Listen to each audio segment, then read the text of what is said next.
Hi, I'm Mike Muhammad, and I am excited to welcome you to the Couples and Relationship Tune-Up that we're going to have this Saturday at Jesse Owens Park in the Community Center, right here in Chicago on the South Side.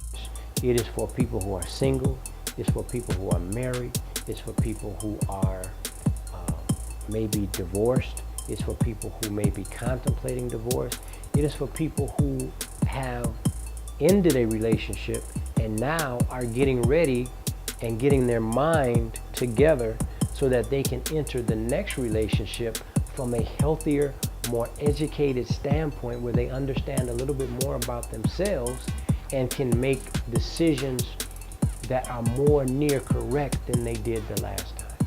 Because we have to take our relationship off the road where it's receiving the wear and tear and dealing with the bumps and the potholes and the stop and the go and the commuting and the going back and forth and all of these things that cause us to forget why we came together in the first place. The relationship tune-up is designed to take us back to a place where we can remember why we fell in love. The biggest problem that I've seen arise in relationships is a problem of communication and a problem of, as the scripture says, my people are destroyed for the lack of knowledge, not knowing how to resolve conflicts when they arise. Not understanding that as a natural result of any work activity, there are certain things that are going to arise, and marriage and relationships are a work activity that causes disagreements, arguments, misunderstandings, and conflicts to arise. When these things happen, they're natural. They're a part of life.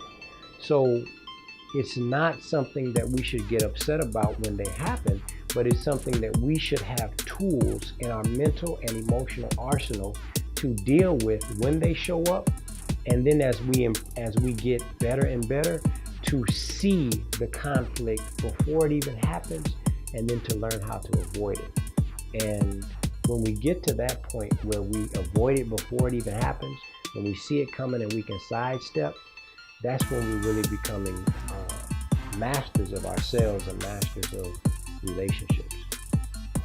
Well, one of the things that makes it extremely hard for communication in our most intimate relationships is that the more intimate that we become, the more we learn about one another.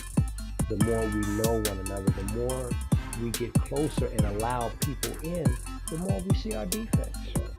Relationships are designed by God in order for us as human beings to see ourselves in a mirror. But since we see one another from different perspectives, when the male speaks, he doesn't speak like the female. And when the female speaks, she doesn't speak like the male. So when we interpret what the other one speaks, oftentimes he's saying one thing and she's hearing something else. She's saying one thing and he's hearing something else. So automatically there is fertile ground for misinterpretation, misunderstanding. And then if there's not patience, if there's not tolerance, if there's not the mutual respect and love present that needs to be present, boom, you have conflict. Now, how do you resolve that conflict? If people don't have tools to resolve that conflict, you've got a problem. So what we want to do is invite everyone, no matter what stage you are in your relationship, no matter what stage you are in your marriage, no matter what stage you are in your family, your blended family, come on out and join us, because we'll be dealing with issues that are affecting you, because the issues that we deal with are common to all of us.